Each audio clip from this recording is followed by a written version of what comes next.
In this video, we're going to go over our mobility assessment. Make sure that you record every move and you note where are you having difficulties and where are you failing, so you can focus on those exercises when you move to the mobility routines.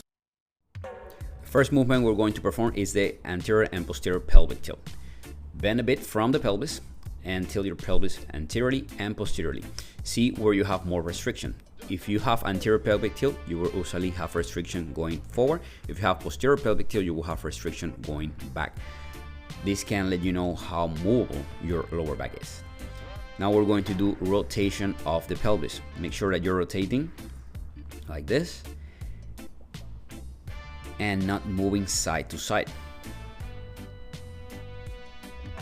This is from the side. Make sure that you can perform this movement. And now we're going to move to the thoracic spine, thoracic rotation. Make sure that your pelvis is not moving, only your thoracic spine is moving. Another way to measure your thoracic rotation is doing the thread and needle. So you're going to go in all your fours and you're going to bring your hand up, rotating your thoracic spine, following with your head, and then bringing it down. When you go down, you can put your shoulder on the floor and try to go in. Try to do 3 in each side and measure where you have more range of motion. So as you can see, I go out as far as I can and then go in. You should be able to go at least 180 degrees. You can do this as well with your elbow. So try to go to at least 180 degrees with your thoracic spine. The pelvis and the lower back is going to move a little bit, but try to limit those movements and try to focus on your thoracic spine.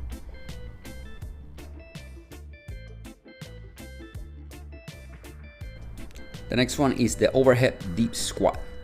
You're going to grab a broomstick, put it over your head like in a Y, and then you're going to squat down as low as you can.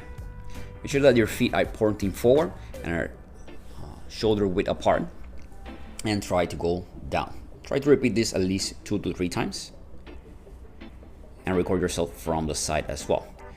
Now when you're going down, make sure that the stick is over your head and over your feet. If you see that it's moving forward, you might have tight lats or you might have restriction on thoracic spine extension, and you can see a bit of this here in some of my repetitions.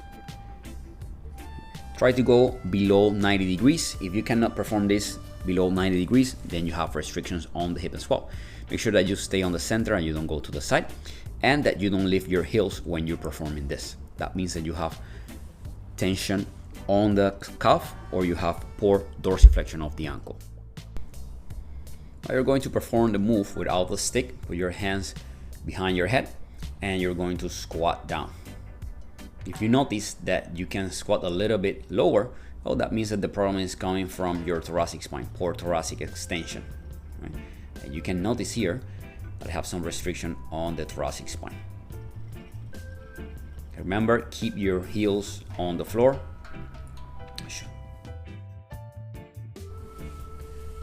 This move is to test your dorsiflexion of the ankle. So you're going to measure 4 inches. My palm is around 4 inches. And you're going to place a stick and your toes with 4 inches apart. And then you're going to try to bring your knee to the stick. Then change sides, same thing, 4 inches between the stick and your feet, and then you bring the knee to the stick. If you cannot do that, that means that you have poor dorsiflexion on the ankle, and that might be the problem with your squat.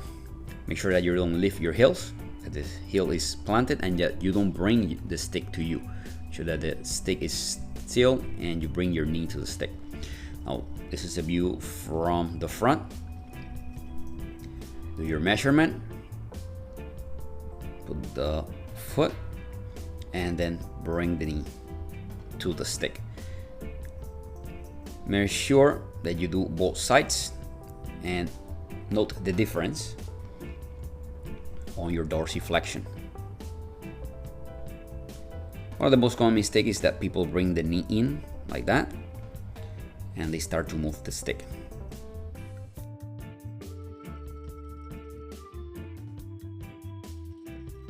Oh, this is the toe touch, really simple movement to do. You're going to try to touch your toes without bending your knees.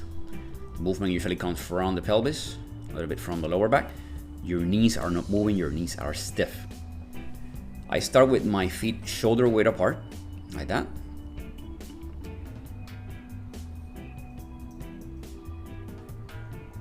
And then I'm going to put my feet together and try it one more time and touch my toes. This is how it looks from the side, toe touch. If you're gonna do this, you have tight hamstrings, it can be problems with the hips or the lower back. To differentiate what side is tighter, you can bend one knee and try to touch the opposite without bending the knee. And you will see if the right or left is tighter. This is from the side.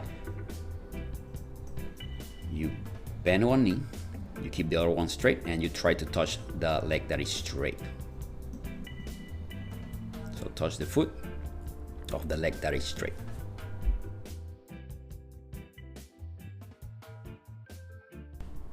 The next move is to check the range of motion of the shoulder. You're going to put your elbow and your arm at 90 degrees, right next to your ear. And you're going to bring your arm back. That's external rotation of the shoulder. Try not to go down and put the arm like this. It has to be right there, 90 degree on your arm, 90 degree on your elbow, parallel to your ear, and then you move your arm back. Try it on both sides and see where you have more range of motion.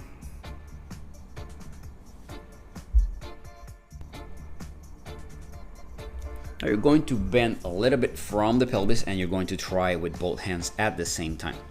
Remember, 90 degrees on the elbow, 90 degrees on the arm, and you bring the arms back, and you want your arms to go past your ears. Here I'm measuring the rotation of the hip, internal and external rotation. You're going to look for a mark that is 45 degrees and you're going to rotate to the side. One leg is going to be straight, the other one you're going to be on your toes. So measuring from the trochanter. So see how I position my leg. Here I'm measuring my left hip. So that's internal rotation and the other one is external rotation. Now I'm going back to my right side, measuring internal rotation of my right hip and then external rotation of my right hip.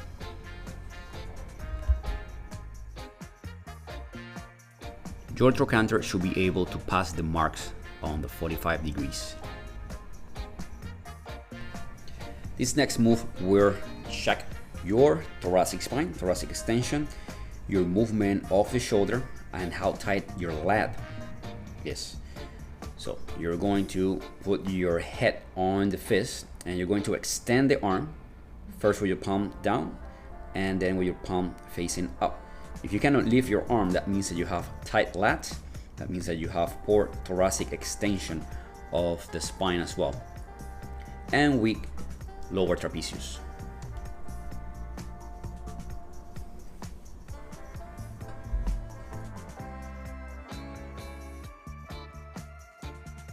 This is another move to see how tight your lats is.